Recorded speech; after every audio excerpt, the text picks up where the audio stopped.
Hello दोस्तों, कैसे हो आप सभी। आशा करती हूँ आप सभी स्वस्थ होंगे। मैं आप सभी का अपने चैनल हिंदी क्लासेस में बहुत बहुत स्वागत करती हूँ। ठीक है भाई, तो हम कहानी विदा कर रहे हैं। हमारी यूजीसी नेट और हरियाणा प्रोफेसर में जो सिलेबस लगा हुआ है उसकी हम यूनिट 6 कर रहे हैं, हिंदी कहानी की। ठीक है, 12 कहानी मैंने आपको प्रोवाइड करवा दी है। मेरे चैनल पर कंप्लीट क्लास पढ़ी, आप जाके देख सकते हो। ठीक है, प्लेलिस्ट भी बनी हुई है, वहां से भी आप उस क्लास को ज्वाइन कर सकते हैं। आज 13वीं कहानी से हम जितनी भी हमारी कहानियां वो हम सभी कंप्लीट कर लेंगे एक ही वीडियो में। ठीक है, और भाई मैंने हिंदी साहित्य की एक वन शॉर्ट वीडियो भी करवा रखी है, तो प्लीज आप उसको भी जाके देख सकते हो। और मैंने 2024 तक के पीवाईक्यू भी करवा रखे हैं सभी यूजीसी नेट के, तो वो भी आप चैनल पर जाकर देख सकते हो। क्योंकि हमारा 10 अगस्त को भाई हरियाणा प्रोफेसर का पेपर है, जो कैंसिल हो गया था, वो अब 10 अगस्त को पेपर है भाई। ठीक है, तो करते हैं अपनी कहानी गैंग्रीन। ठीक है, 13वीं कहानी है ये गैंग्रीन। ठीक है, ये किसकी है? अज्ञे जी का। गैंग्रीन का दूसरा नाम क्या है? रोज है भाई। ठीक है, बिंदु को डलहौजी जेल में मई 1931 में लिखा गया था भाई। ये संग्रह विपतगा में संकलित है। गैंग्रीन जो कहानी है यानी रोज कहानी है, वो विपतगा अज्ञे जी का कहानी संग्रह है। उसमें 1937 ईस्वी में क्या था? ये छपा था, प्रकाशित हुआ था। ठीक है, विपतगा के अंदर कौन कौन सी कहानियां ये भी यहाँ पे दे रखी है।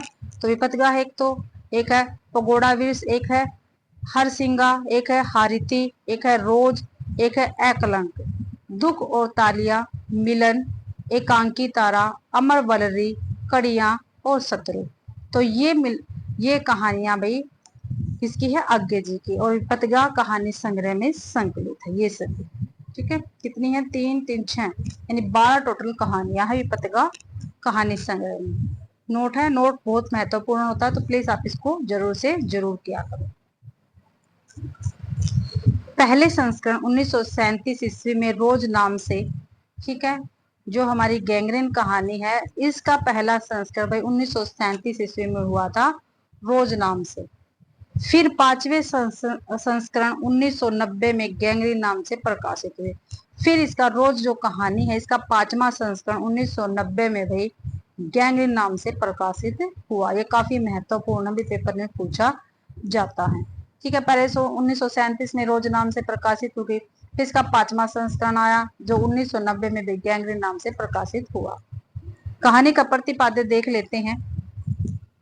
यह अज्ञे की सबसे प्रसिद्ध कहानी है, जिसमें उन्होंने दिखाया है कि किसी भी प्रकार के नएपन से रहित जीवन में व्यक्ति और व्यक्तियों के संबंध किस प्रकार टूटते हैं। इस कहानी का केंद्र वाक्य ऐसा तो रोज होता है। क्या है भी केंद्रीय वाक्य? क्या है इस कहानी का? ये हमें ध्यान रखना है। केंद्रीय वाक्य रोज कहानी का क्या है? ऐसा तो रोज होता है। बार बार इस विडंबना को उजागर करता है कि इस कहानी को नई कहानी की पूर्व पीठिका भी कहते हैं। ठीक है, जो वे रोज कहानी है इस कहानी को जो नई कहानी विदा है उसकी पूर्व पीठिका भी कहा जाता है। पहाड़ी गांव का प्रवेश है रोज कहानी में। मैं शैली में लिखी संवादात्मक कहानी है, मध्य वर्गीय मानसिकता को चित्रित करती है। यह एक चरित्र प्रधान कहानी है। कहानी में नारी जीवन की व्यवस्था का चित्रण किया गया है। नारी जीवन में विवाह के उपरांत आने वाले दायित्व से उत्पन्न निरस्ता, यांत्रिकता, घुटन का सजीव चित्रण है। ठीक है, सजीव चित्रण किया गया है रोज कहानी में। किसका? नारी जीवन में भाई जब विवाह के बाद बदलाव आते हैं, जो उस पर दायित्व होता है, ठीक है, दायित्व पड़ जाता है नारी पर, उसमें क्या क्या उत्पन्न होता है? उसके जीवन में निरस्ता आ जाती है, यांत्रिकता हो जाती है यानी वो घड़ी के मुताबिक चलने लगती है, और घुटन का क्या है? सजीव चित्रण किया गया है इस कहानी में। संयुक्त परिवार के टूटने और एकल परिवार में व्याप्त एकांकीपन को यह कहानी दर्शाती है भाई। जीवन की एक रास्ता और व्यर्था बोध का चित्र इस कहानी में किया गया है। लेखक मालती से 4 वर्ष बाद मिलता है।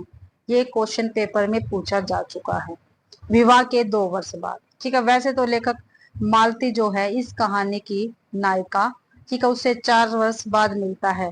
विवाह को उसको, जो मालती है उसके विवाह को ओनली 2 वर्ष हुए हैं भाई, 2 वर्ष बाद मिलता है। लेखक को लगता है कि मालती के घर में किसी सांप की छाया है, उसे भी वश में कर लेगा। एकल परिवार में बच्चे की स्थिति का चित्रण दिखाया गया है भाई।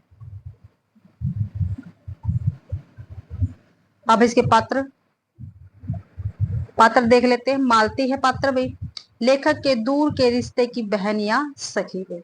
ठीक है, जो लेखक है, ठीक है, वो मालती के दूर के रिश्ते का भाई या दोस्त भी हो सकता है। इसमें दिखा रखा है, मालती जो है लेखक के दूर के रिश्ते की बहन है या सखी है। मध्य वर्गीय स्त्री है, विवाह पूर्व स्वच्छंद चंचल लड़की जो विवाह के उपरांत अत्यंत गंभीर स्त्री हो जाती है। महेश्वर की पत्नी है, मालती के पति का क्या नाम है? महेश्वर। टीटी की माँ, और भाई बच्चे का क्या नाम है मालती के? टीटी। ठीक है। लेखक, फिर लेखक है एक पात्र, अपने दूर के रिश्ते की बहन के पास 4 वर्ष बाद मिलने जाता है। विवाह के उपरांत मालती में हुए परिवर्तनों से चिंतित रहता है भाई, चिंतित रहता है। महेश्वर मालती का पति है, पहाड़ी गांव में सरकारी डिस्पेंसरी में डॉक्टर है भाई। टीटी का पिता है, एक निर्दिष्ट ढर्रे पर जीवन जीता है। टीटी मालती और महेश्वर का क्या है भाई? पुत्र है। जो टीटी है वो मालती और महेश्वर का पुत्र है। प्रमुख उदाहरण देखते हैं। 4 भाई पात्र आए हुए इसमें, एक मालती, लेखक महेश्वर, ठीक है, महेश्वरी है, ठीक है, महेश्वर है सॉरी, और टीटी। अब इसके प्रमुख उदाहरण देखते हैं, और उदाहरण हमारे लिए काफी महत्वपूर्ण है। जो अब एचपीएससी प्रोफेसर का भाई हमारा पेपर हुआ था पहले, वो कैंसिल हुआ था, तो उसमें काफी सारे उदाहरण पूछ रखे थे और बहुत ही डीपली क्वेश्चन पूछे गए थे। ठीक है, तो देखते हैं। मैंने देखा उन आंखों में कुछ विचित्र सा भाव था, मानो मालती के भीतर कहीं कुछ चेष्टा कर रहा हो, किसी बीती हुई बात को याद करने की, किसी बिखरे हुए वायुमंडल को पुनः जगाकर गतिमान करने की, किसी टूटे हुए व्यवहार तंतु को पुनर्जीवित करने की, और चेष्टा में सफल न हो रहा हो। वैसे जैसे देर से प्रयोग में न लाए हुए अंक को व्यक्ति एकाएक उठाने लगे और पाए कि वह उठता ही नहीं। चिर विसम्मति में मानो मर गया हूं, उतने क्षीण बल से उठ नहीं सकता, यद्यपि वह सारा प्राप्य बल है। मुझे ऐसा जान पड़ा मानो किसी जीवित प्राणी के गले में किसी मृत जंतु का तोक डाल दिया गया हो, वह उसे उतारकर फेंकना चाहे पर उतार न पाए। ये उदाहरण है भाई। दोपहर में उस सूने आंगन में पैर रखते हुए मुझे ऐसा जान पड़ा मानो उस पर किसी शाप की छाया मंडरा रही हो। उसके वातावरण में कुछ अकथ्य, अस्पष्ट, फिर किंतु फिर भी बोझिल और प्रकंपन और घना सा फैला रहा था। मैं आज कोई 4 वर्ष बाद उसे देखने आया हूँ। जब मैंने उसे इससे पूर्व देखा था तब वह लड़की ही थी, अब वह विवाहिता है, एक बच्चे की माँ भी है। क्या विवाह के 2 वर्ष में ही वह बीते दिन भूल गई, या अब मुझे दूर इस विशेष अंतर पर रखना चाहती है, क्योंकि वह निबोध स्वच्छंदता अब तो नहीं हो सकती, पर फिर भी ऐसा मौन जैसा अजनबी से भी नहीं होना चाहिए। ये लेखक कहने लग रहा, भी आगे आएगा भाई किस किस का उदाहरण है। मैंने देखा उन आंखों में कुछ विचित्र सा भाव था, मानो मालती के भीतर कहीं कुछ चेष्टा कर रहा हो, किसी बीती हुई बात को याद करने की, किसी बिखरे हुए वायुमंडल को पुनः जगाकर गतिमान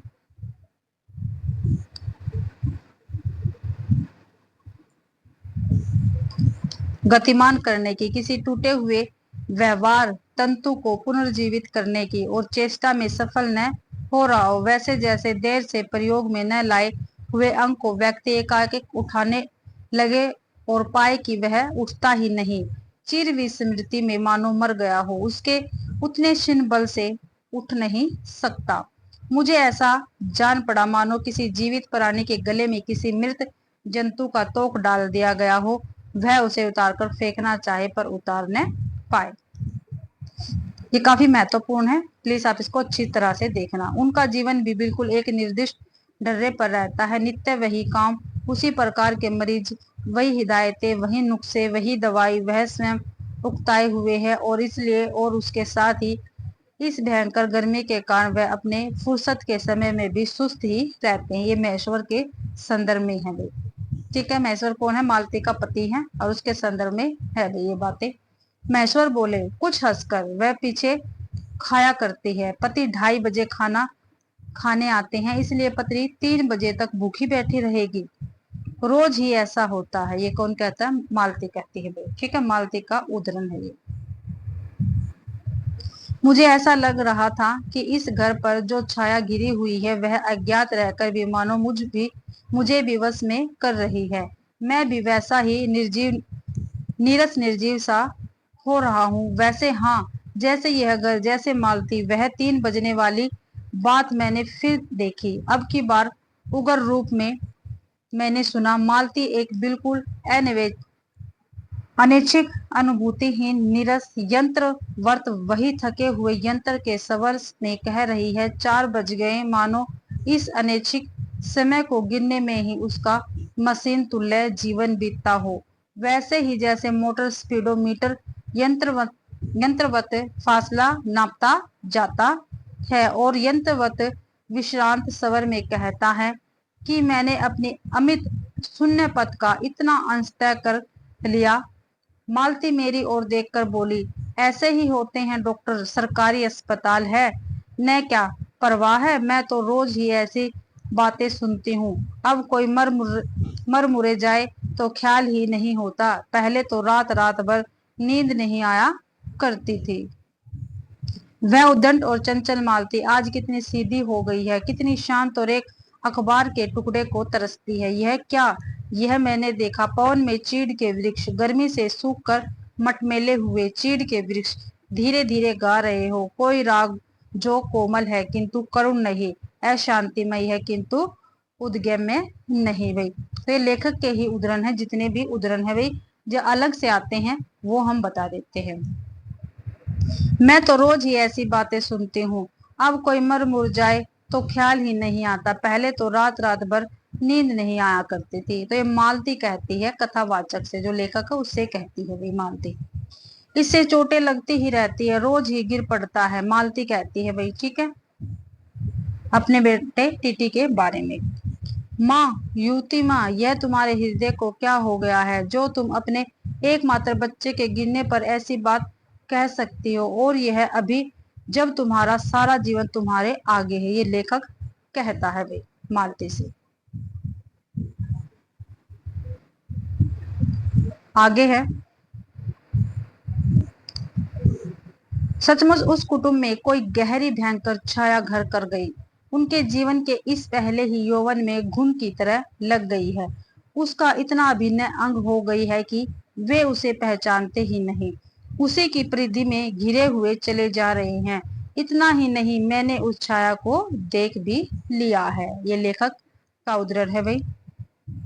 तभी 11 का घंटा बजा। मैंने अपनी भारी हो रही पलकें उठाकर अकस्मात किसी अस्पष्ट प्रतीक्षा से मालती की ओर देखा। 11 के पहले घंटे की खड़कन के साथ ही मालती की छाती एकाएक फकोले की भांति उठी और धीरे धीरे बैठने लगी, और घंटा दवनी के कंपन के साथ ही मुंह खो जाने वाली आवाज में उसने कहा, 11 बज गए हैं। तो ये थी भाई हमारी रोज कहानी। ठीक है, ये कंप्लीट होती है। प्रमुख उद्धरण इसके हो गए, पात्र हो गए हैं, प्रतिपाद्य इसका हो गया है, और आपको पता चल गया भाई ये कब प्रकाशित हुई थी। ठीक है, और कौन से कहानी संग्रह में है ये। ठीक है, विपत का कहानी संग्रह है, अज्ञे इसके लेखक हैं। ठीक है, 1937 में ये पहला संस्करण इसका आया था। 5वां संस्करण 1990 में गैंगरी नाम से प्रकाशित हुआ था। अगली कहानी करते हैं, कोसी का घटवार। और क्या है? कोसी का घटवार। ठीक है भाई, संग्रह कोसी के घटवार 1958 ईस्वी में है भाई ये कोसी का घटवार कहानी। और किसकी है? शेखर जोशी की कहानी है। कोसी का घटवार शेखर जोशी की कहानी है, 1958 में प्रकाशित हुई थी, और कोसी के घटवार में ये है भाई। और कोसी के घटवार कहानी संग्रह में कौन कौन सी कहानियां? दाजू है, उस्ताज है, कवि प्रिया है, बंद दरवाजे, खुली खिड़कियां, किंकरोमी जनार्दन, कोसी का घटवार, जी हुजूर, पद्मा की कहानी, सुबो दीदी और बदबू। तो ये कहानियां भाई कोसी के घटवार कहानी संग्रह में संकलित है। प्रतिपाद्य देखते हैं कहानी का। सामाजिक जड़ मनोविज्ञान के कारण अधूरे रहे अनाथ फौजी गुसाई और लक्ष्मा के कालातीत प्रेम की अद्भुत कहानी। कौन भाई? फौजी है गुसाई और लक्ष्मा, इनके कालातीत प्रेम की अद्भुत कहानी है। ठीक है। पहाड़ का परिवेश दिखाया गया है कहानी में। फ्लैशबैक की तकनीक का प्रयोग यानी पूर्व दीप्ति। सूखे की स्थिति का जिक्र भी हुआ है कहानी में। पहाड़ों के पलायन की समस्या का उल्लेख भी हुआ कहानी में। मीहल व दाडिम के पेड़ों का बारंबार उल्लेख भी हुआ है। उल्लेखित स्थान भी कौन कौन से इसमें, हल्द्वानी है और गंगनाथ है। ठीक है, दो स्थान आए हैं भाई जो कहानी में है, एक तो हल्द्वानी है और एक है गंगनाथ। आपको ध्यान रखना है, पूछा जाएगा पेपर में। गुसाई पात्र है। अब भाई गुसाई कौन है, पूर्व सैनिक है। कोसी के किनारे घट यानी गेहूं पीसने की व्यवस्था है। ठीक है, कोसी के किनारे गेहूं पीसने की व्यवस्था है। हवलदार धर्म सिंह की फौज पैंट देखकर वैसी ही पैंट पहनने की इच्छा से फौज में भर्ती होता है। कौन भाई, गुसाई। ठीक है, हवलदार है कौन, धर्म सिंह। उसकी क्या है, फौजी की पैंट देखता है और वैसे ही पैंट देखने की इच्छा से फौज में भर्ती होता है। कौन, गुसाई भाई। आगे है किशन सिंह से लक्ष्मा का विवाह राम सिंह से होने का पता चलता है। ठीक है भाई, जो गुसाई है उसको किशन सिंह से लक्ष्मा का विवाह हो जाता है। और ये किससे पता चलता है, राम सिंह से पता चलता है गुसाई को भाई किशन के साथ लक्ष्मा का विवाह हो गया है। और किशन सिंह कौन है, ये भी एक सिपाही है। ठीक है, और राम सिंह को क्या कहते हैं, रमुआ कहते हैं भाई कहानी में। लक्ष्मा गुसाई की प्रेमिका है। वर्तमान में क्या है, ये विधवा है। एक पुत्र की माँ है, मायके में रहती है। स्वाभिमानी स्त्री है। प्रमुख उदाहरण देखते हैं कौन कौन से इसके। सूखी नदी के किनारे बैठा गोसाई सोचने लगा, क्यों उस व्यक्ति को लौटा दिया। लौट तो वह जाता ही। घट के अंदर टच पड़े पिसाने के थैलों को देखकर दो चार क्षण की बातचीत का आसरा ही होता। कभी कभी गुसाई को यह अकेलापन काटने लगता है।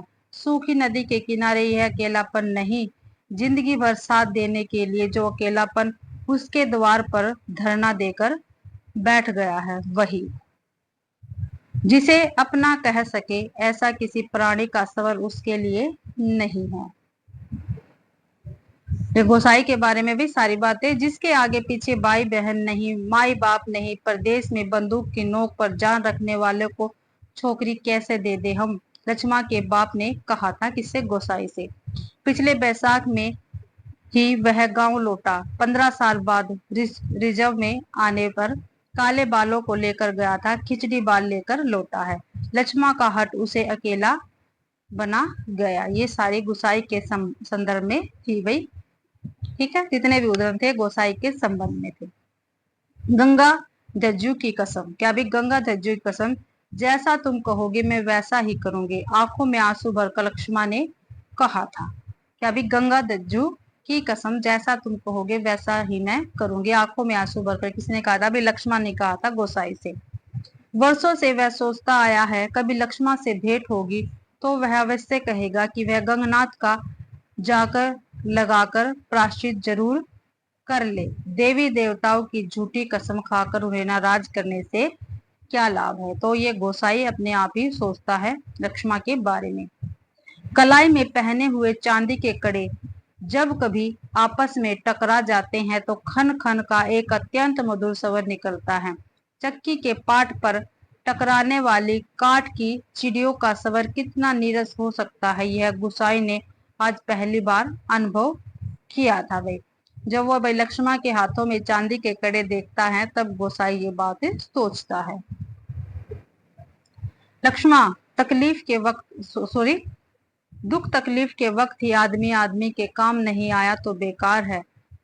ससाला कितना कमाया कितना फूका हमने इस जिंदगी में, कोई हिसाब पर क्या फायदा, किसी के काम नहीं आया, इसमें एहसान की क्या बात है, पैसा तो मिट्टी है। ससाला किसी के काम नहीं आया तो मिट्टी एकदम मिट्टी। ये गुसाई लक्ष्मा से कहता है, गुसाई लक्ष्मा का है भाई उदाहरण।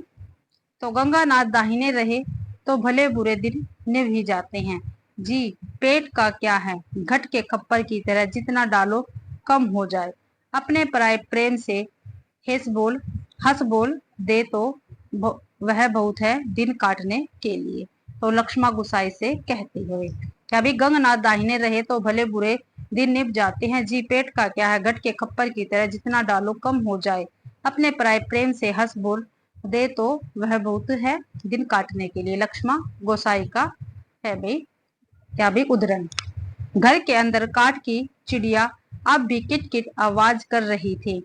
चक्की का पाट घिसर घिसर चल रहा था और मथानी की पानी काटने की आवाज आ रही थी, और कहीं कोई सवर नहीं, सब सुनसान निशब्द।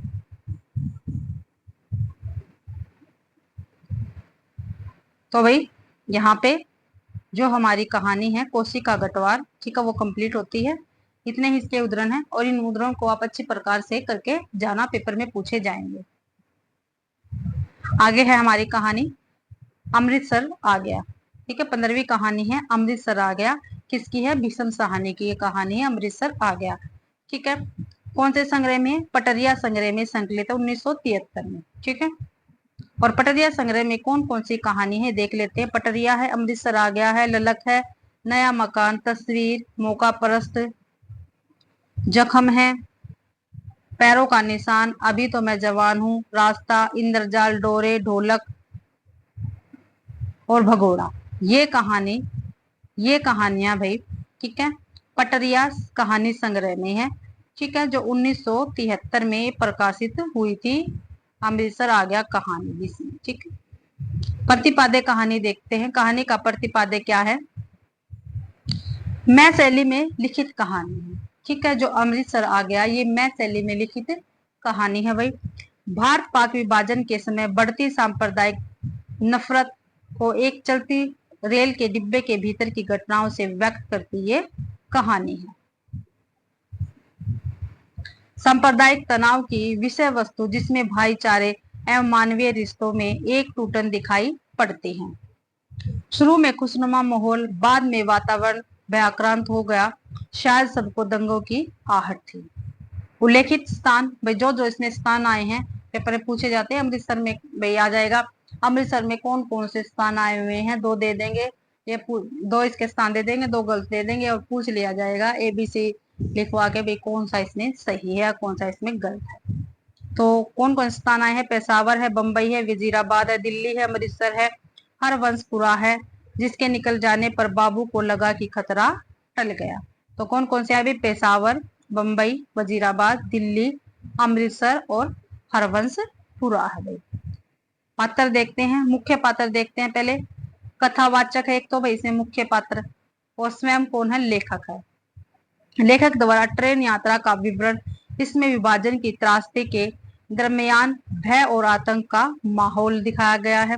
वातावरण में भय और आतंक के बीच दो धर्म संप्रदायों के बीच अविश्वास का माहौल भाई। एक और पाकिस्तान बन जाने का जोश था तो दूसरी ओर हिंदुस्तान के आजाद हो जाने का जोश। लेखक द्वारा पूरे वातावरण का यथार्थ, सजीव, मार्मिक एवं संवेदनशील चित्रण किया गया है। लेखक स्वतंत्रता दिवस का समारोह देखने दिल्ली जा रहा था। दूसरा पात्र है दुबला बाबू। कौन है भाई? दुबला बाबू है दूसरा पात्र। लेखक कथावाचक का सहयात्री, जो लेखक को संभवतः पेशावर का जान पड़ा था। ठीक है, दुबला बाबू कौन है? लेखक यानी कथावर का सहयात्री, वो इसके साथ में यात्रा कर रहा है। ठीक है, जो लेखक को ऐसा लगा था भी पेशावर का है ये। ट्रेन में मौजूद पठानों द्वारा इसका बार बार मजाक उठाया जा रहा था। एक हिंदू महिला पर पठानों द्वारा लात जमाए जाने और उसके परिवार को ट्रेन से उतरने पर विवश करने का दंश उसके मन में गहरे बैठा जाता है। ठीक है, आगे है भाई। अपना इलाका शुरू होते ही दुबला बाबू अपने काबू से बाहर आ जाता है और पठानों पर चिल्लाने लगता है। बदले की भावना में एक अधेड़ उम्र के मुस्लिम को मार देता है। कौन भाई? कौन मार देता है? दुबला बाबू मार देता है। बदले की भावना में एक अधेड़ उम्र के मुस्लिम को मार देता है दुबला बाबू। ठीक है, फिर पात्र है डिब्बे के तीन पठान है, सॉरी भाई, 3 पठान है, डिब्बे के 3 पठान है। पश्तो में दुबला बाबू से बात करते समय उसका मजाक उड़ाते हैं। अपने क्षेत्र में पठानों के मन का तनाव ढीला था। गौण पात्र इसमें देख लेते हैं। गौण पात्र कौन कौन आए हुए हैं? सरदार हैं, लाम के दिनों में वर्मा की लड़ाई में भाग ले चुके हैं, विनोद प्रिय है, अधिकतर कोई बात कहे खी खी करके हंसता है, पठान और दुबला बाबू को लड़ने से रोकता है। कौन रोकता है भाई? सरदार नाम का पात्र है कहानी में। एक बुढ़िया है। बुढ़िया कैसी है? नेक दिल है। ट्रेन से मुसाफिर को उतारे जाने पर मार्मिक अपील करती है कि उसे मेरे पास बैठने दो। भिस्ती है। दंगों के बीच यात्रियों को पानी पिलाने आता है। महज एक बार ही इसका जिक्र है भाई कहानी में। ठीक है, अब इसके प्रमुख उदाहरण है, उदाहरण देख लेते हैं हम। उन दिनों के बारे में सोचता हूं तो लगता है हम किसी छुटपुट में जी रहे थे। शायद समय बीत जाने पर अतीत का सारा व्यापार ही छुटपुट में बीत जाना पड़ता है। जो जो भविष्य के पट खुलते जाते हैं, यह झुटपुट और भी गहराता चला जाता है। मेरे सामने बैठे सरदार जी बार बार मुझे पूछ रहे थे कि पाकिस्तान बन जाने पर जिन्ना साहब बंबई में ही रहेंगे या पाकिस्तान में जाकर बस जाएंगे, और मेरा हर बार यही जवाब होता, बंबई क्यों छोड़ेंगे। ठीक है, ये उदाहरण है भाई इसके। अमृतसर आ गया कहानी के। तो आपको अच्छी प्रकार से ध्यान रखना, पूछा जाएगा पेपर में। कुछ लोग अपने घर छोड़कर जा रहे थे, जबकि अन्य लोग उनका मजाक उड़ा रहे थे। कोई नहीं जानता कि कौन सा कदम ठीक रहेगा और कौन सा गलत। एक और पाकिस्तान बन जाने का जोश था, तो दूसरी ओर हिंदुस्तान के आजाद हो जाने का जोश। जगह जगह दंगे भी हो रहे थे और कौम आजादी की तैयारी भी चल रही थी। इस पृष्ठभूमि में लगता है देश आजाद हो जाने पर दंगे अपने आप बंद हो जाएंगे। वातावरण में छुटपुट में आजादी की सुनहरी धूल सी उड़ रही थी, और साथ ही साथ अनिश्चय भी डोल रहा था। और इसी अनिश्चय की स्थिति में किसी किसी वक्त भावी रिश्तों की रूपरेखा झलक दे जाती थी। जितनी देर कोई मुसाफिर डिब्बे के बाहर खड़ा अंदर आने की चेष्टा करता रहे, अंदर बैठे मुसाफिर उसका विरोध करते रहते हैं। पर एक बार जैसे जैसे वे अंदर आ जाए तो विरोध खत्म हो जाता है, और वह मुसाफिर जल्दी ही डिब्बे की दुनिया का निवासी बन जाता है। और अगले स्टेशन पर वह वही सबसे पहले बाहर खड़े मुसाफिरों पर क्या था? चिल्लाने लगता है, नहीं है जगह, अगले डिब्बे में जाओ, घुसे आते हैं। आगे देखते हैं उदाहरण। बहुत बुरा किया है तुम लोगों ने, बहुत बुरा किया है। बुढ़िया ऊंचा ऊंचा बोल रही थी, तुम्हारे दिल में दर्द मर गया है। छोटी सी बच्ची उनके साथ थी। बेरहमो, तुमने बहुत बुरा किया है, धक्के देकर उतार दिया। शहर में आग लगी थी। बात डिब्बे भर के मुसाफिरों को पता चल गई, और वे लपक लपक कर खिड़कियों में से आग का दृश्य देखने लगे। जब गाड़ी शहर छोड़कर आगे बढ़ गई तो डिब्बे में सन्नाटा छा गया था। मैंने घूमकर डिब्बे के अंदर देखा। दुबले बाबू का चेहरा पीला पड़ गया था, और माथे पर पसीने की परत किसी मुर्दे के माथे की तरह चमक रही थी। मुझे लगा जैसे अपनी अपनी जगह बैठे सभी मुसाफिरों ने अपने आसपास बैठे लोगों का जायजा ले लिया है। सरदार जी उठकर मेरी सीट पर आ बैठे। नीचे वाली सीट पर बैठा पठान अपने दो साथी पठानों के साथ ऊपर वाली बर्थ पर चढ़ गया। यही क्रिया शायद रेलगाड़ी के अन्य डिब्बों में भी चल रही थी। डिब्बे में तनाव आ गया था। लोगों ने बतियाना बंद कर दिया था। डिब्बे में तरह तरह की आड़ी तिरछी मुद्राओं में मुसाफिर पड़े हैं। उनकी विभत्स मुद्राओं को देखकर लगता है डिब्बा लाशों से भरा है। तो ये कहानी थी भाई हमारी अमृतसर आ गया। ठीक है, ये इसके पात्र बता दिए, ये बता दिया भी कहाँ पे कब प्रकाशित हुई थी, कौन सी कहानी संग्रह में थी, किसकी थी, विषम सहानी की थी, और जो इसके प्रमुख उदाहरण है वो हमने पढ़ लिए हैं। तो आपको अच्छी प्रकार से पढ़ के जानी है। अगली कहानी है चीफ की दावत। किसकी है भाई? विषम सहानी की कहानी है, चीफ की दावत। पृष्ठभूमि देखते हैं। पहला पार्ट, इसमें कुल 15 कहानियां संग्रहित है। ठीक है, पहला पार्ट ये क्या है? कहानी संग्रह है जो 1957 में प्रकाशित हुई थी। इसमें टोटल 5 कहानियां हैं भाई। यह सहानी जी का दूसरा कहानी संग्रह है। पहला कहानी संग्रह इनका भाग्य रेखा। ठीक है, पूछा जाएगा क्योंकि बुक में दे रखा है। पहला कहानी संग्रह विषम सहानी का कौन सा? तो भाग्य रेखा है। पहला पार्ट जो इनका ये दूसरा कहानी संग्रह था, और इसमें कुल 15 कहानियां संग्रहित है भाई। ठीक है, चीफ की दावत किसका? विषम सहानी की कहानी है भाई। प्रतिपाद्य देखते हैं कहानी का। मध्य वर्ग का खोखलापन एवं उसकी मूल्यहीनता की ओर संकेत किया गया है। क्या भी मध्य वर्ग का खोखलापन एवं उसकी मूल्यहीनता की ओर संकेत किया गया कहानी में। कहानी का नायक श्यामनाथ है। कौन है भाई कहानी का नायक? श्यामनाथ है, जिसके चीफ उसके घर पर डिनर पर आने वाले हैं। ठीक है, श्यामनाथ है और उसका जो चीफ है उसके उसके घर आने वाले हैं। किस पे भाई? डिनर पर। इस दौरान वह अपनी बूढ़ी माँ, श्यामनाथ की एक माँ है, वो क्या है? बूढ़ी, को बाधा समझता है। श्यामनाथ अपनी ही माँ को क्या समझता है? एक बाधा समझता है और उसे छिपाना चाहता है, परंतु माँ से ही काम बनता है। देख उसकी खुशामद करने लगता है। ठीक है भाई, क्या दिखा रखा भाई? एक मध्य वर्ग का खोखलापन एवं उसकी मूल्यहीनता की ओर संकेत किया गया इस कहानी में। इस कहानी का पात्र कौन बताया गया है? ठीक है, नायक बताया गया श्यामनाथ, और उसका एक चीफ है जो उसके घर डिनर पर आता है। ठीक है, एक बूढ़ी माँ है।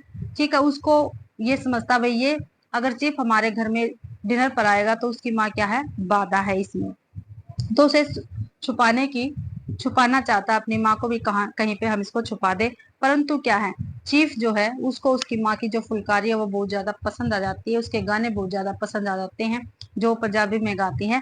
तो क्या है, उसी से ही उसका जो सामनाथ है अपनी माँ से उसका काम बनता है, इसलिए वह उनकी खुशामद भी करता है। यह कहानी एक अर्थ में प्रेमचंद्र की बूढ़ी काकी का अगला चरण है। उस कहानी की तरह जहाँ भी एक दावत है, किंतु यहाँ मूल समस्या वृद्ध माँ के भूखे होने की नहीं, बल्कि अप्रस्तुति योग्य होने की है। ठीक है, माँ इस अपमानजनक स्थिति से बेहद दुखी है, किंतु जैसे ही उसे पता चलता है कि उसके फुलकारी बनाने से बेटे की तरक्की हो सकती है तो वह अचानक खुश हो जाती है और बेटे के लिए मंगल कामनाएं करती है। कहानी के अंत में बूढ़ी काकी की तरह बेटे या बहू का हृदय तो नहीं बदलता, किंतु सारे अपमान के बावजूद माँ का हृदय बेटे के लिए असीम ममता से भरा है। यही इस कहानी का सार तत्व है। ठीक है, चीफ की दावत का। आगे देखते हैं। अब है इसके पात्र दिखा रखे हैं। पात्र है, मुख्य पात्र में देखते हैं कौन है मुख्य पात्र में। श्यामनाथ है, श्यामनाथ है मुख्य पात्र। मध्य वर्गीय नौकरी पेशा व्यक्ति जिसकी जीवन शैली में दिखावा बहुत है। ठीक है, मध्य वर्गीय नौकरी पेशा वाला व्यक्ति है और उसकी जो जीवन शैली है उसमें क्या है? दिखावा बहुत ज्यादा, वे दिखावा करता है वो हर चीज में।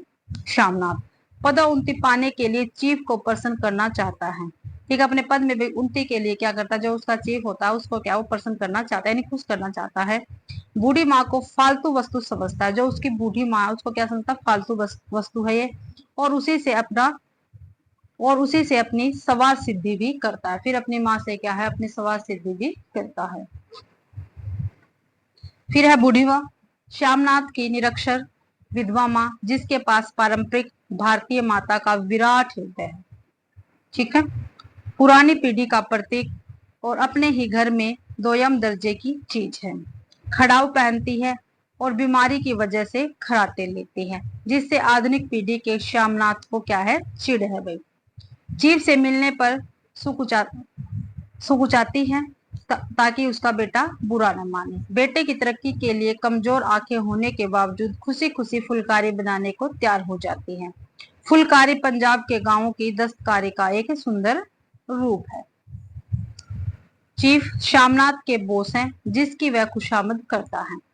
संसात परंतु सहज श्यामनाथ की बूढ़ी माँ से प्यार से मिलता है।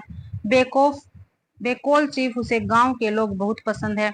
श्यामनाथ की माँ से गीत सुनने की इच्छा प्रकट करता है भाई।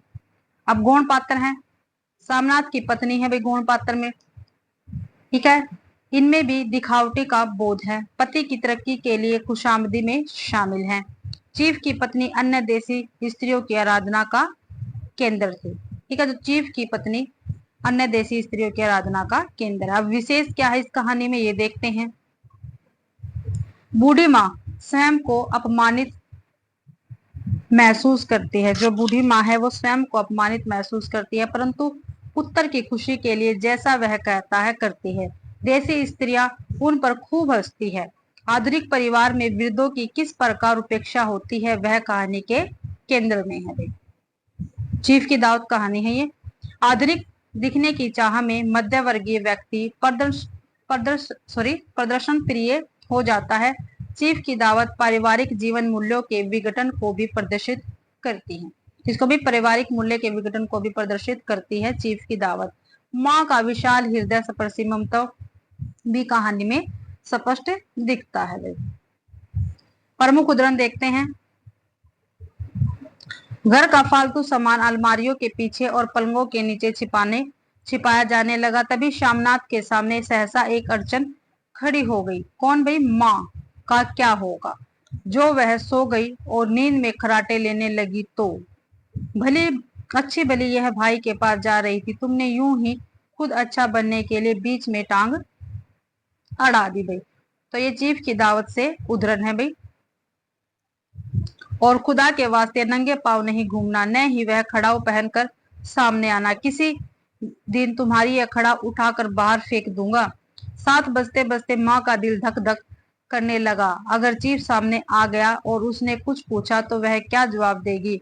अंग्रेज को तो दूर से ही देखकर घबरा उठती थी। यह तो अमेरिकी है, न मालूम क्या पूछे, मैं क्या कहूंगी।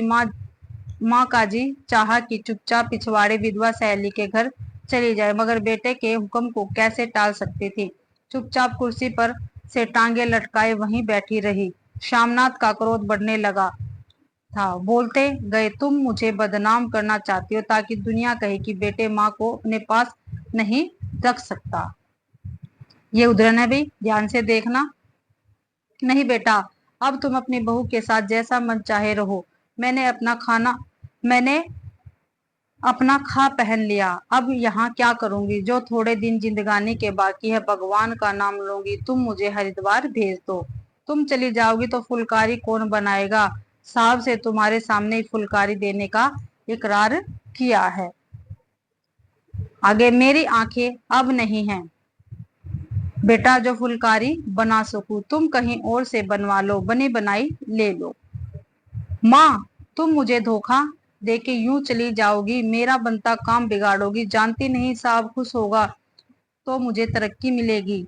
माँ के चेहरे का रंग बदलने लगा। धीरे धीरे उनका झुर्रियों भरा मुंह खिलने लगा, आंखों में हल्की हल्की चमक आने लगी। तो मैं बना दूंगी बेटा, जैसे बन पड़ेगा बना दूंगी। तो भाई ये थी हमारी चीफ की दावत कहानी, किसकी? भीष्म सहानी की। ठीक है, ये कंप्लीट होती है। अगली कहानी है अपनी सिक्का बदल गया। किसकी है? ये कृष्णा सोबती जी की कहानी है। किसकी है? कृष्णा सोबती जी की ये कहानी है, सिक्का बदल गया। तो करते हैं, आइए। यह कहानी सर्वप्रथम जुलाई माह की प्रतीक पत्रिका में प्रकाशित संग्रह बादलों के घेरे 1980 में छपी थी। जो सिक्का बदल गया कहानी है भाई, वो सबसे पहले 1948 में प्रतीक पत्रिका में प्रकाशित बादलों के घेरे में छपी थी। यानी जो सिक्का बदल गया वो बादलों के घेरे में छपी थी, जो प्रतीक पत्रिका में प्रकाशित हुई थी। और कब छपी थी? 1948 में।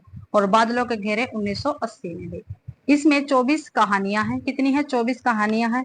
कौन कौन सी है? बादलों के घेरे, दादी अम्मा, भोले बादशाह, बहनें, बदली बरस गई, गुलाब जल गडेरिया, कुछ नहीं कोई नहीं, टोली ही टोली, अभी उसी दिन ही तो, दोहरी सांस, डरो मत मैं तुम्हारी रक्षा करूंगा, जिगरा की बात,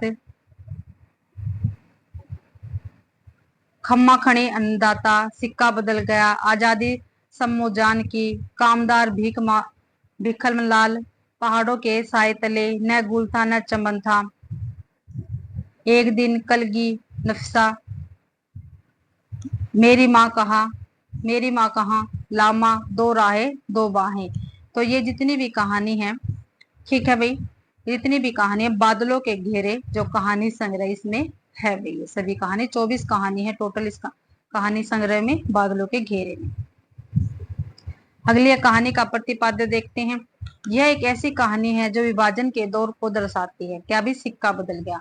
जहां सहानी शादी के बाद आई थी उस जगह को छोड़कर जाना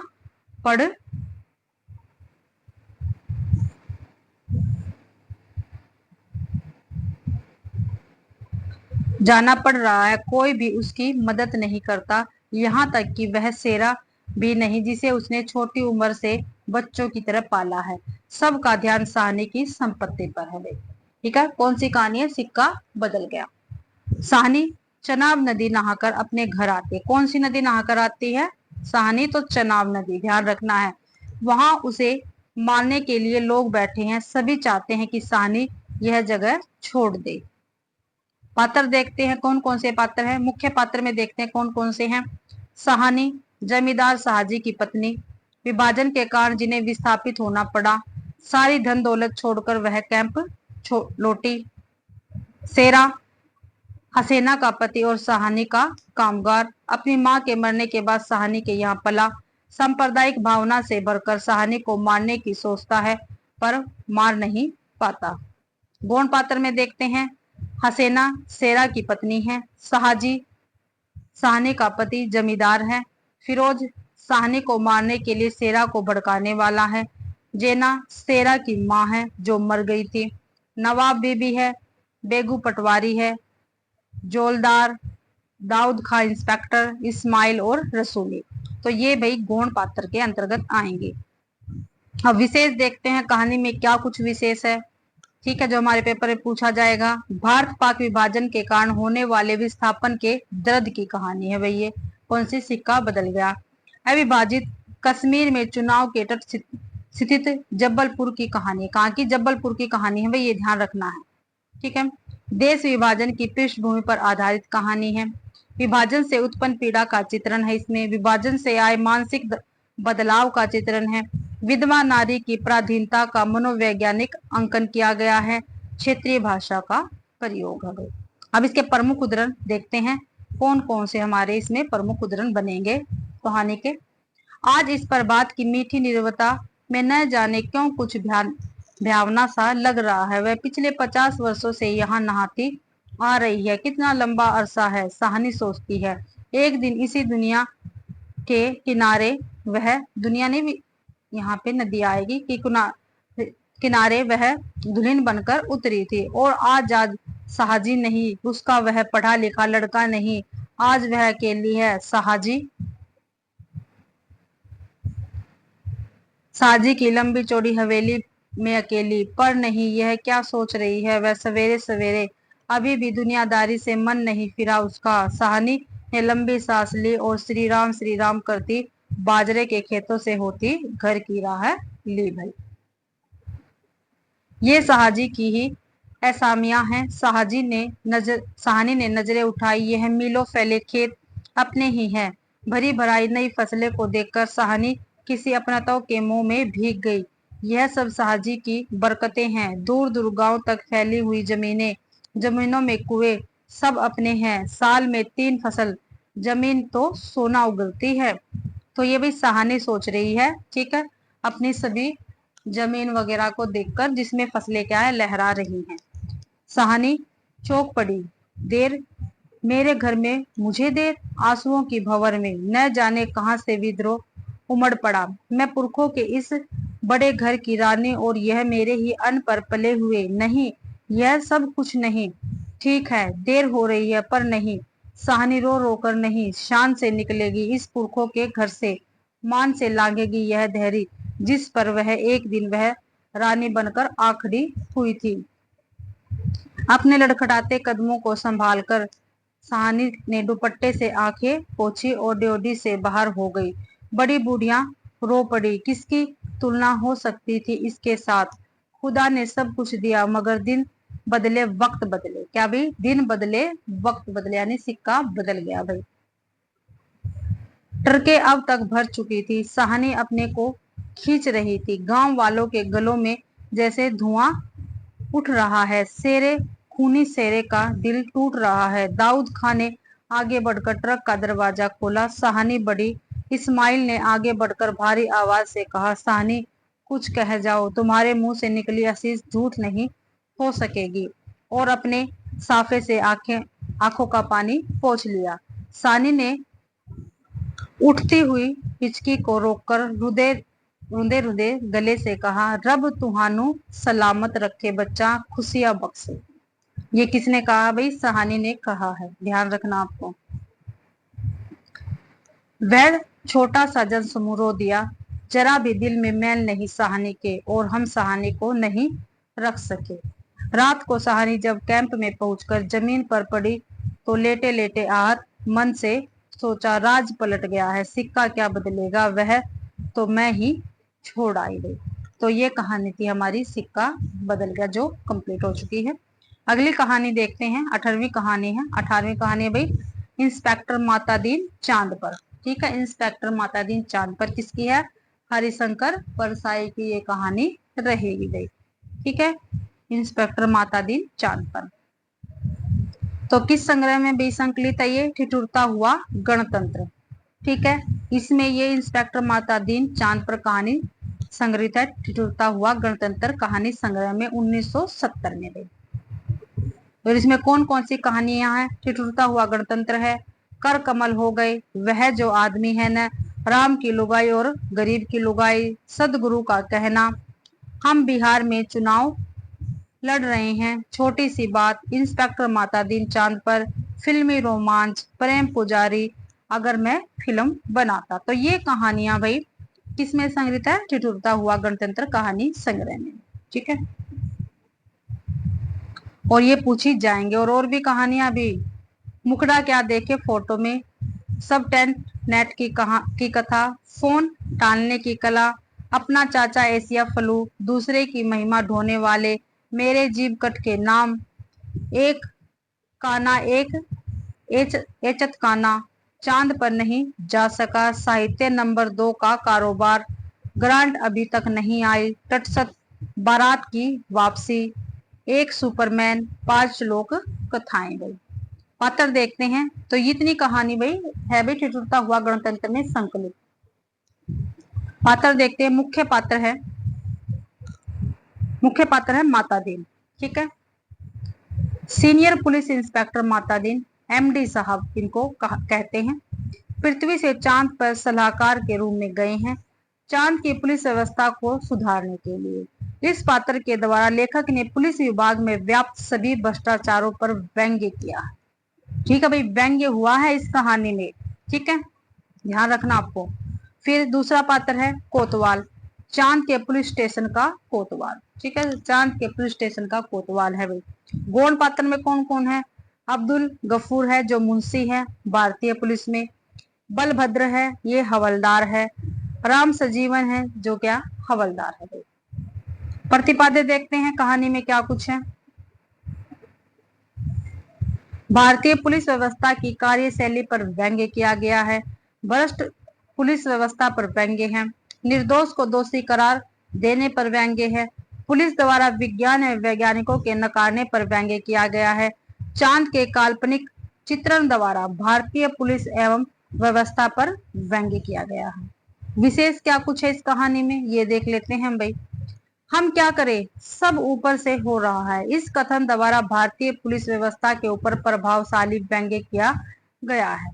ठीक है, क्या भाई, हम क्या करें, सब ऊपर से हो रहा है, इस कथन द्वारा भारतीय पुलिस व्यवस्था के ऊपर प्रभावशाली व्यंग्य किया गया है भाई। प्रमुख उदाहरण देख लेते हैं इस कहानी के कौन कौन से हैं। वे भारत की तरफ से सांस्कृतिक आदान प्रदान के अंतर्गत गए थे। चांद सरकार ने भारत सरकार को लिखा था, यो हमारी सभ्यता बहुत आगे बढ़ी है, पर हमारी पुलिस में पर्याप्त क्षमता नहीं, वह अपराधी को पता लगाने और उसे सजा दिलाने में अक्सर सफल नहीं होती। सुना है आपके यहाँ राम राज्य है, मेहरबानी करके किसी पुलिस अफसर को भेजे जो हमारी पुलिस को शिक्षित कर दे। अगला उदाहरण है, सब ठीक ठाक होना चाहिए वरना हरामजादे का बीच अंतरिक्ष में चलान कर दूंगा।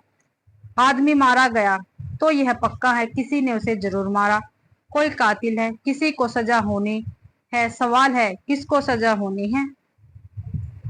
पुलिस के लिए यह सवाल इतना महत्व नहीं रखता जितना यह सवाल कि जुर्म किस पर साबित हो सकता है या किस पर साबित होना चाहिए। कत्ल हुआ है तो किसी मनुष्य को सजा होगी ही, मारने वाले को होती या बेकसूर को, यह अपने सोचने की बात नहीं है। मनुष्य सब बराबर है, सब में उसी परमात्मा का अंश है, हम भेदभाव नहीं करते। यह पुलिस का मानवतावाद है। दूसरा सवाल है, किस पर जुर्म साबित होना चाहिए, इसका निर्णय इन बातों से होगा। नंबर 1, क्या वह आदमी पुलिस के रास्ते में आता है। नंबर 2, क्या उसे सजा दिलाने से ऊपर के लोग खुश होंगे। तो ये दो बातें जरूर होनी चाहिए भाई, तभी उसको सजा मिलेगी। एक मुहावरा ऊपर से हो रहा है, हमारे देश में 25 सालों से सरकारों को बचा रहा है, तुम इसे सीख लो। ठीक है, क्या भाई, ये भी उदाहरण है। एक मुहावरा क्या है, ऊपर से हो रहा है। क्या भी ऊपर से हो रहा है, ये क्या है, मुहावरा बताया गया इसमें।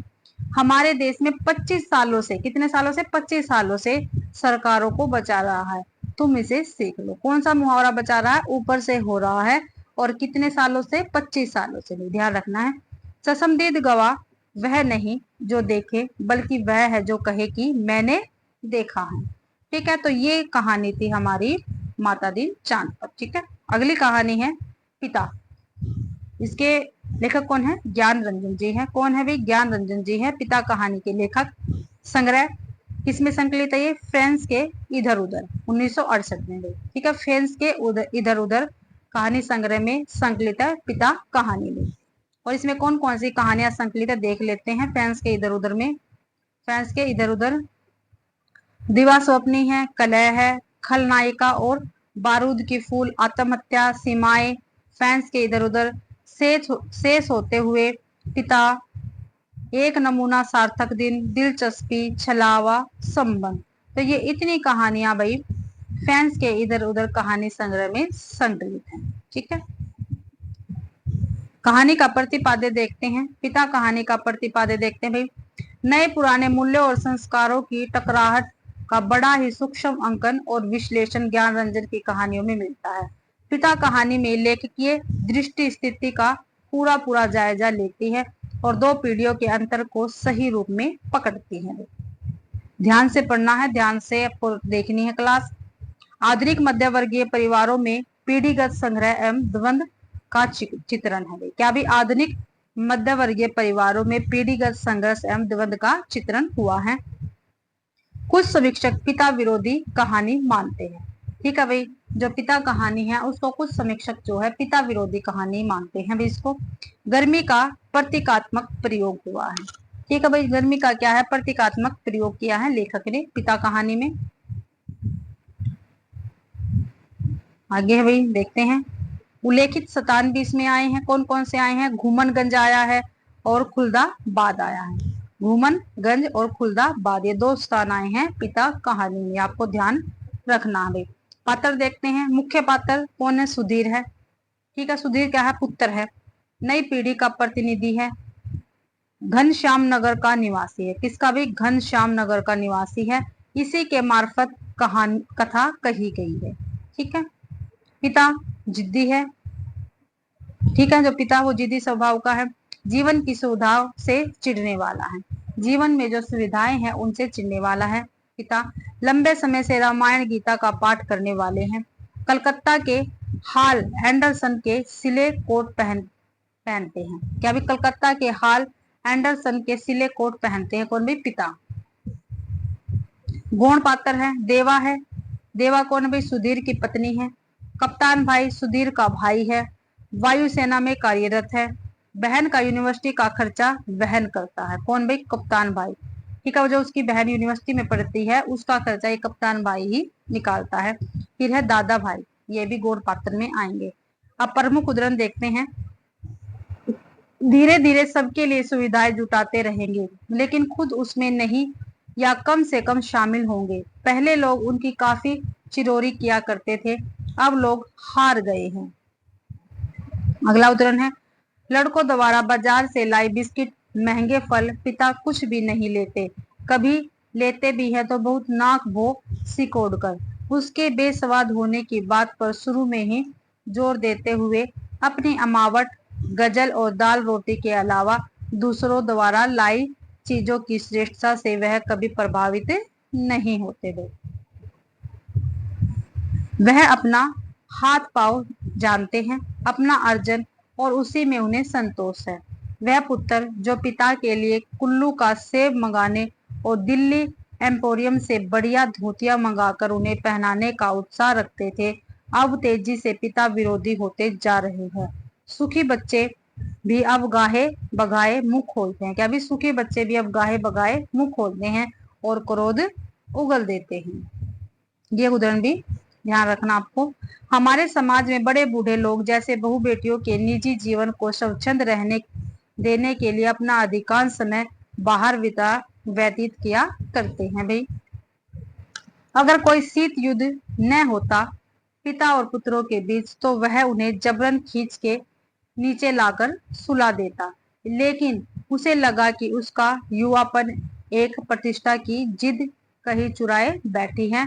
वह इस प्रतिष्ठा के आगे कभी बहुत मजबूर, कभी कमजोर हो जाता है और उसे भुगत भी रहा है। दरअसल उसका जी अक्सर चिल्ला उठने को हुआ है, पिता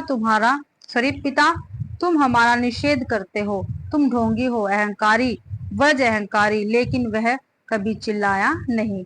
तो ये भी जो पुत्र है सुधीर, उसकी व्यथा बताई जा रही है, अपने पिता के बारे में भी सोचता रहता है। बस कहीं उल्लू एक गति, एक वजन और विभत्सा में बोल रहा है। रात्रि में शहर का आवास कुछ पलों के लिए मर सा गया। उसको उम्मीद हुई कि किसी भी समय दूर या पास से कोई आवाज अकस्मात उठ आएगी, घड़ी टनटना जाएगी या किसी दौड़ती हुई ट्रक का तेज लंबा हॉर्न बज उठेगा और शहर का मरा हुआ आभास पुनः जीवित हो जाएगा। पूरा शहर कभी नहीं सोता या मरता। बहुत से सोते हुए जान पड़ने वाले भी संक्षिप्त ध्वनियों के साथ या लगभग ध्वनिहीनता के बीच जगे होते हैं। रात काफी बीत चुकी है और इस समय यह सब सिवाय सोने के कितना निरर्थक है। भाई इस विचार से कि पिता सो गए होंगे उसे परम शांति मिली और लगा कि अब वह भी सो सकेगा। तो ये भी हमारी पिता कहानी थी जो ज्ञान रंजन जी की है। आगे करते हैं। 20वीं कहानी है राजा निर्बंसिया। ठीक है, किसकी है? कमलेश्वर की कहानी है राजा निर्बंसिया। और किस कहानी संग्रह में? तो राजा निर्बंसिया कहानी संग्रह, उसी में संकलित है। 1957 में कमलेश्वर का पहला कहानी संग्रह है। कौन सा? राजा निर्बंसिया। ठीक है, और इसमें कौन कौन सी कहानी संकलित है देख लेते हैं। देवा की माँ है, पानी की तस्वीर, धूल उड़ जाती है, सुबह का सपना, मुर्दों की दुनिया, आत्मा की आवाज और राजा निर्बंसिया। तो ये कहानी क्या है? राजा निर्बंसिया कहानी संग्रह में संकलित है। प्रतिपाद्य देखते हैं कहानी का। राजा निर्बंसिया पौराणिक कथा के साथ साथ चंदा की आधुनिक कथा के द्वारा समांतर दोहरी कथा के माध्यम से आधुनिक जीवन की विसंगतियों का चित्रण करती एक नई कहानी। ठीक है, क्या भी जो राजा निर्बंसिया ये क्या है? पौराणिक कथा है। ठीक है, और इसके साथ साथ क्या जो चंदा है इसकी आधुनिक कथा के द्वारा समांतर दोहरी कथा के माध्यम से आधुनिक जीवन की विसंगतियों का चित्रण करती एक नई कहानी है। ठीक है, चंदा जगपति की बीमारी और बेरोजगारी से उपजी आर्थिक मजबूरियों से हताश है। चंदा है और उसके पति कौन है? जगपति। ठीक है, तो उसके जगपति बीमार है और बेरोजगारी से उपजी आर्थिक मजबूरियों से हताश है। कौन भाई? चंदा। पात्र देखते हैं, मुख्य पात्र देखते हैं पहले।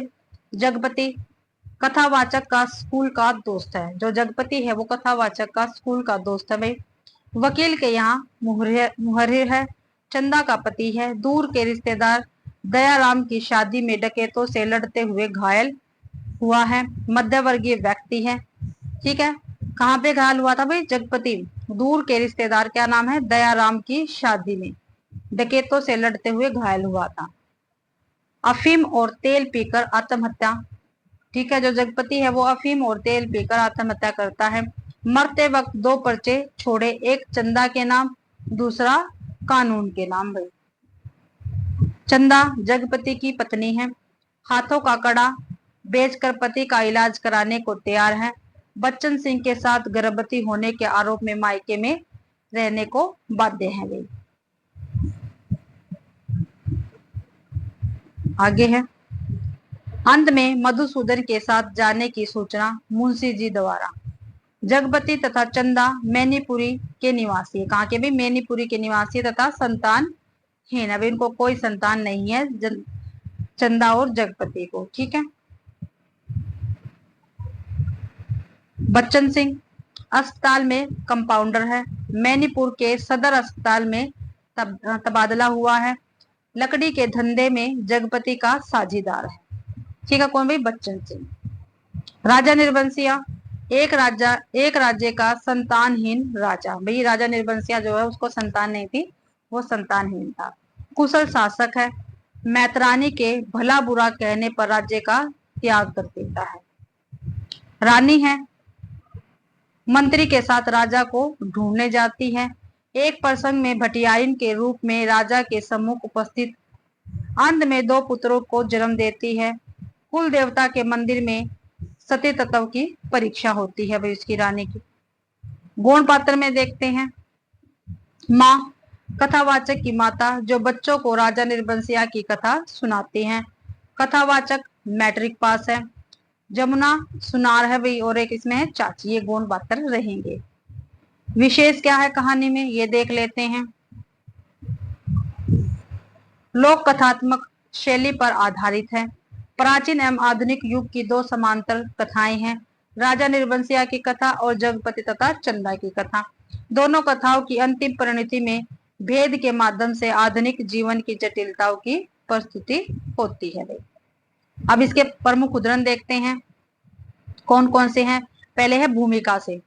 ठीक है, इस कहानी की भूमिका है, उससे उदाहरण है, काफी महत्वपूर्ण उदाहरण है, पेपर में आते हैं भैया। आज के हर कहानीकार में कुछ कहने के लिए एक अजीब सी अकुलाहट और बेबसी है, जो निश्चय ही इस सक्रांति काल की देन है, जिसने एक और यदि हमारे संवेद शक्तियों पर दबाव डाला है तो दूसरी ओर हमारी चेतना को भी जागृत किया है। नई कहानी की एक और भी उपलब्धि है, नई भावभूमियों की सर्जन। भाई कहानी के उदाहरण देखते हैं, ये भूमिका से थे भाई दोनों के दोनों उदाहरण। ठीक, अब कहानी के उदाहरण देखते हैं। कर्ज कोढ़ का रोग होता है।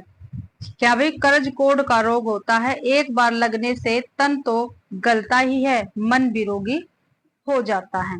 चंदा ने भीतर कदम तो रख दिया पर सहसा सहम गई, जैसे वह किसी अंधेरे कुएं में अपने आप कूद पड़ी हो। ऐसा कुआं जो निरंतर पतला होता गया और जिसमें पानी की गहराई पाताल की परतों तक चली गई हो, जिसमें पड़कर वह नीचे धसती चली जा रही हो।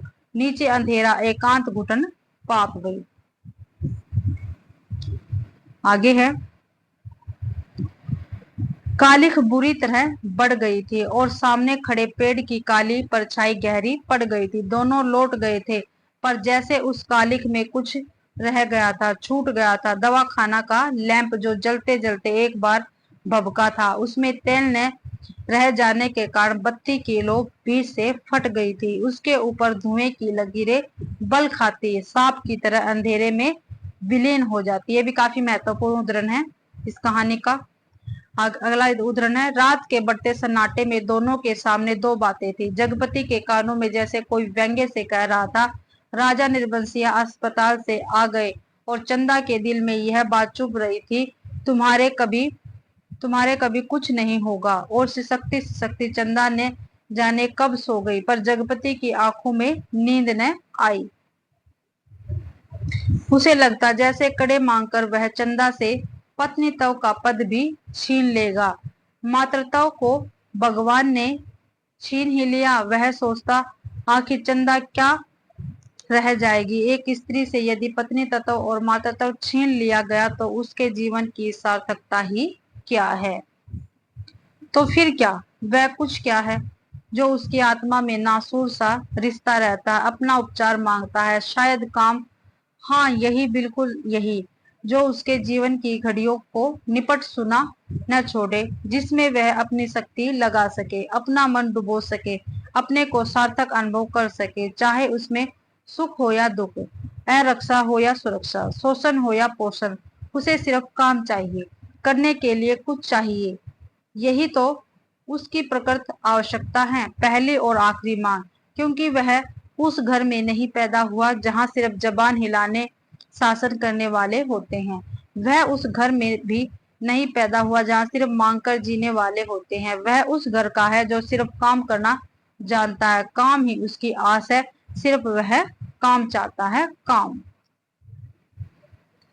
अगला उदाहरण है भाई, दिन भर में वह 1 घंटे के लिए किसी का मित्र हो सकता है, कुछ देर के लिए वह पति हो सकता है, पर बाकी समय, दिन और रात के बाकी घंटे, उन घंटों के अभाव को सिर्फ उसका अपना ही काम ही भर सकता है, और अब वह कामदार था।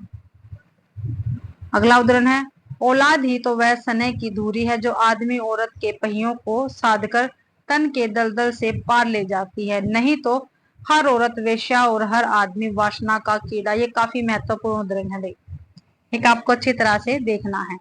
आदमी को पाप नहीं पश्चाताप मारता है, मैं बहुत पहले मर चुका था। क्या भाई, आदमी को पाप नहीं पश्चाताप मारता है। आगे है, किसी ने मुझे मारा नहीं, किसी आदमी ने नहीं, मैं जानता हूं कि मेरे जहर की पहचान करने के लिए मेरा सीना चीरा जाएगा, उसमें जहर है, मैंने अफीम नहीं रुपए खाए हैं, उन रुपयों में कर्ज का जहर था, उसी ने मुझे मारा है। तो ये थी भाई कहानी राजा निर्बलसिया, जो हमारी कंप्लीट होती है। अगली कहानी है परिंदे। कौन सी है? परिंदे है भाई अगली कहानी। और ये परिंदे कहानी किसकी है? निर्मल वर्मा की कहानी रहेगी परिंदे। ठीक है, निर्मल वर्मा लेखक है। परिंदे के प्रकाशन, प्रथम प्रकाशन हुआ था इसका हंस में। ठीक है, कब? 1957 में। ठीक है, संग्रह कौन सा था? परिंदे, जो 1959 में प्रकाशित हुआ था भाई, आपको ध्यान रखना है। प्रथम प्रकाशन हंस पत्रिका में हुआ था 1957 में। परिंदे कहानी का निर्मल वर्मा की कहानी है। और कौन से संग्रह में? ये परिंदे संग्रह नाम से है, उसमें है 1959 में। और इसके अंतर्गत कौन कौन सी कहानी आती है देख लेते हैं। कहानी संग्रह है परिंदे, इसके अंतर्गत डायरी का खेल, माया का मर्म,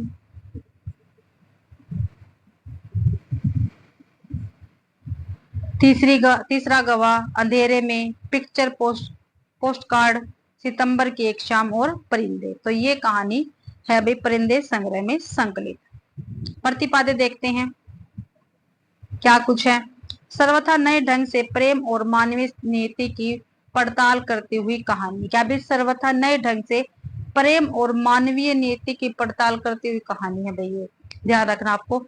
इस कहानी का केंद्रीय तथ्य मध्य वर्गीय जीवन में व्याप्त अकेलापन है। सभी चरित्र न सिर्फ अकेले हैं बल्कि कभी न खत्म होने वाले इंतजार की प्रक्रिया में बोझिल, उदास और टूटे हुए हैं। इसी इंतजार की समरूपता को आधार बनाकर लेखक ने इसका नाम परिंदे रखा है। काफी महत्वपूर्ण है ये, ध्यान रखना आपको। प्रेम का तीव्र सम्मोहन तथा उससे मुक्त होने की अकुलाहट फतह 7 कहानियों का संग्रह परिंदे निर्मल वर्मा की पहली कृति है। ठीक है, तो पूछा जाता है परिंदे कहानी संग्रह में कितनी कहानियां संकलित है? तो कितनी है भाई? 7 कहानियां हैं। कितनी है? 7 कहानियां हैं। काफी बार पेपर में पूछा गया है। बल्कि जिसे हम नई कहानी कहना चाहते हैं उसकी भी पहली कृति है। ये किसने कहा? ये नामवर सिंह ने कहा है। परिंदे कहानी के विषय में काफी महत्वपूर्ण है। अभी फकत 7 कहानियों का संग्रह परिंदे निर्मल वर्मा की ही पहली कृति नहीं, बल्कि जिसे हम नई कहानी कहना चाहते हैं उसकी भी पहली कृति है। ये नामवर सिंह का कथन है। पात्र में मुख्य पात्र देखते हैं। लतिका है भाई मुख्य पात्र में, एक पहाड़ी कॉन्वेंट स्कूल में शिक्षिका है। प्रेमी गिरीश की मृत्यु के बाद उसकी स्मृतियों के प्रति मोह है। बीला नागा कलम में जाती है। किसमें? बीला नागा कलम में जाती है। अब पूछा गया था पेपर में, वहां गिरीश से परिचय होता है। Man man inter of Kumaon Girish द्वारा चिढ़ाने के लिए दिया गया नाम। क्या भी? मैन इंटर ऑफ कुमायूं, या गिरीश द्वारा चिढ़ाने के लिए दिया गया नाम है लतिका को। देवदार पर बालों की क्लिप से गिरीश का नाम लिखा था। मिस्टर होबर्ट संगीत शिक्षक है। लतिका को प्रेम पत्र लिखता है। पियानो पर सोपो यानी नोक्ट्रन तथा चाइकोवस्की के कंपोजन बजाता है। प्राण घातक बीमारी से ग्रस्त है। ठीक है मिस्टर हार्बर्ट भाई। डॉक्टर मुखर्जी हैं।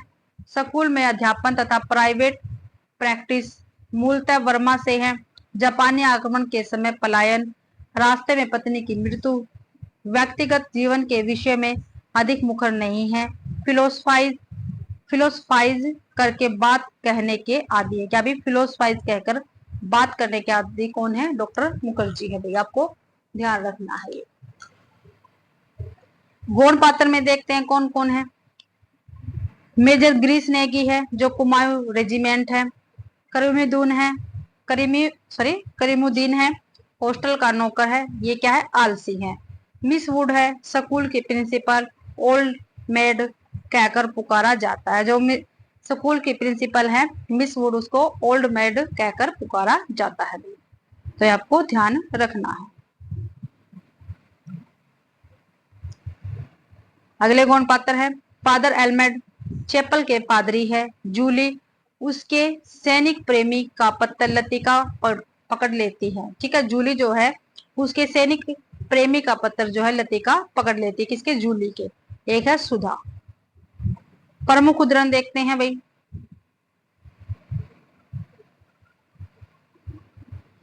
Can we do nothing for the death and for a long time the answer has been nothing. ये कैथरीन मैंसफील्ड का उदाहरण है भाई। मरने से पहले मैं एक दफा बर्मा जरूर जाऊंगा और तब एक क्षण के लिए उनकी आंखों में गीली सी नमी छा जाती है। ये किसका, डॉक्टर मुखर्जी का है भाई कथन, उदाहरण। होम सिकनेस ही एक ऐसी बीमारी है जिसका इलाज किसी डॉक्टर के पास नहीं। उसे याद आया कुछ महीने पहले अचानक उसे हर्बर्ट का प्रेम पत्र मिला था। भावुक याचना से भरा हुआ पत्र जिसमें उसने न जाने क्या कुछ लिखा था। जो एक मिनट जो कभी उसकी समझ में नहीं आया। उसे हर्बर्ट की इस बचकाना हरकत पर हंसी आई थी, किंतु भीतर ही भीतर प्रसन्न भी हुई थी। उसकी उम्र अभी बीती नहीं, अब भी वह दूसरों को अपनी ओर आकर्षित कर सकती है। हर्बर्ट का पत्र पढ़कर उसे क्रोध नहीं आया, आई थी केवल ममता। वह चाहती तो उसकी गलतफहमी को दूर करने में देर न लगाती, किंतु कोई शक्ति उसे रोके रहती है। उसके कारण अपने पर विश्वास रहता है। अपने सुख का भ्रम मानो हर्बर्ट की गलतफहमी से जुड़ा है। आगे है, मैं कभी कभी सोचता हूँ इंसान जिंदा किस लिए रहता है? क्या उसे कोई बेहतर काम करने को नहीं मिला? क्या तुमने कभी महसूस किया है कि एक अजनबी की हैसियत से पराई जमीन पर मर जाना काफी खौफनाक खौफनाक बात है? ये डॉक्टर मुखर्जी कहते हैं हर्बर्ट से। लीड काइंडली लाइट, संगीत के सुर मानो एक ऊंची पहाड़ी पर चढ़कर हाँफती हुई सांसों को आकाश की आबाद सुनता में बिखेरते हुए नीचे उतर रहे हैं। बारिश की मुलायम धूप चैपल के लंबे चौकोरों शीशों पर झलमता रही है, जिसकी एक महीन चमकीली रेखा ईसा मसीह की प्रतिमा पर तिरछी होकर गिर रही है। मोमबत्तियों का धुआं धूप में नीली सी लकीर खींचता हुआ हवा में तिरने लगा।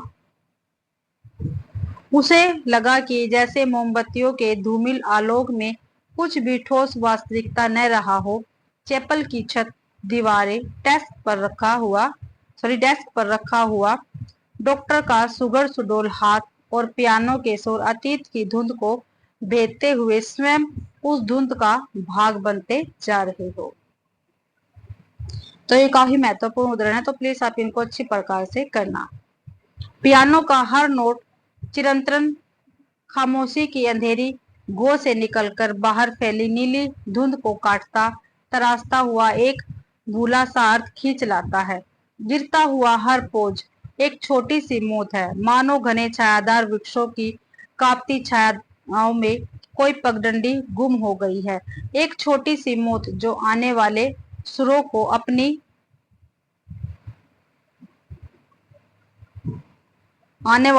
को अपनी बची खुची गूंजों की सांसें समर्पित कर जाती है, जो मर जाती है किंतु मिट नहीं पाती, मिटती नहीं इसलिए मरकर भी जीवित है, दूसरे सुरों में लय हो जाती है। तो हर्बर्ट का क्या है, चिंतन है भाई। कुछ भी कह लो, अपने देश का सुख कहीं और नहीं मिलता। यहाँ तुम चाहे कितने वर्ष रह लो, अपने को हमेशा अजनबी ही पाओगे। ये मिस वुड डॉक्टर मुखर्जी से कहती हैं। जो वह याद करती है वही भूलना भी चाहती है, लेकिन जब सचमुच भूलने लगती है तब उसे भय लगता है कि जैसे कोई उसकी किसी चीज को उसके हाथों से छीन लिए जा रहा है, ऐसा कुछ जो सदा के लिए खो जाएगा।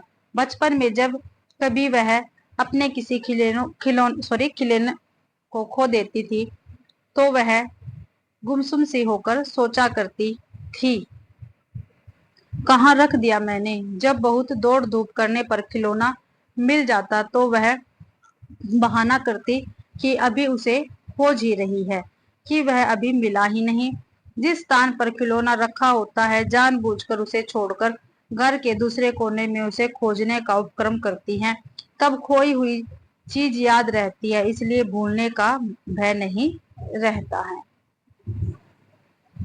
अगला उदाहरण है, आज वह उस बचपन के खेल का बहाना क्यों नहीं कर पाती। बहाना शायद करती, उसे याद करने का बहाना तो भूलता जा रहा है। दिन महीने बीत जाते हैं और वह उलझी रहती है। अनजाने में गिरीश का चेहरा धुंधला पड़ता जाता है। याद वह करती है किंतु जैसे किसी पुरानी तस्वीर के धूल भरे शीशे को साफ कर रही हो। अब वैसा दर्द नहीं होता, सिर्फ उसको याद करती है जो पहले कभी होता था। तब उसे अपने पर ग्लानि होती है। वह फिर जानबूझकर उस घाव को कुरेदती है जो भरता जा रहा है, खुद ब खुद उसकी कोशिशों के बावजूद भरता जा रहा है। वैसे हम सबकी अपनी अपनी जिद होती है, कोई छोड़ देता है, कोई आखिर तक उससे चिपका रहता है। डॉक्टर मुखर्जी कहते हैं लतिका से। किसी चीज को न जानना यदि गलत है तो जानबूझकर न भूल पाना, हमेशा जो की तरह उससे चिपटे रहना, यह भी गलत है। वर्मा से आते हुए मेरी पत्नी की मृत्यु हुई। मुझे अपनी जिंदगी बेकार सी लगी थी। आज इस बात को अरसा गुजर गया और जैसा आप देखती है मैं जी रहा हूँ। उम्मीद है कि काफी अरसा और जीऊंगा। जिंदगी काफी दिलचस्प लगती है और यदि उम्र की मजबूरी न होती तो शायद मैं दूसरी शादी करने में भी नहीं हिचकता। इसके बावजूद कौन कह सकता है कि मैं अपनी पत्नी से प्रेम नहीं करता।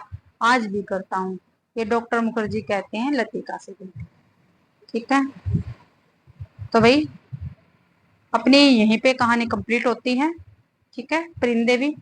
आशा करती हूँ भाई आप सभी को ये कहानी पसंद आई होगी। अगर आप सभी को कहानी पसंद आती है तो प्लीज वीडियो को ज्यादा से ज्यादा शेयर करें, लाइक करें और कमेंट करना बिल्कुल भी ना भूलें भाई। ठीक है, और चैनल को सब्सक्राइब जरूर से जरूर करें। और भाई टेलीग्राम चैनल को भी ज्वाइन कर सकते हैं, वहां पे आपको ये PDF मिल जाएगी। आप सभी का क्लास देखने के लिए बहुत बहुत धन्यवाद।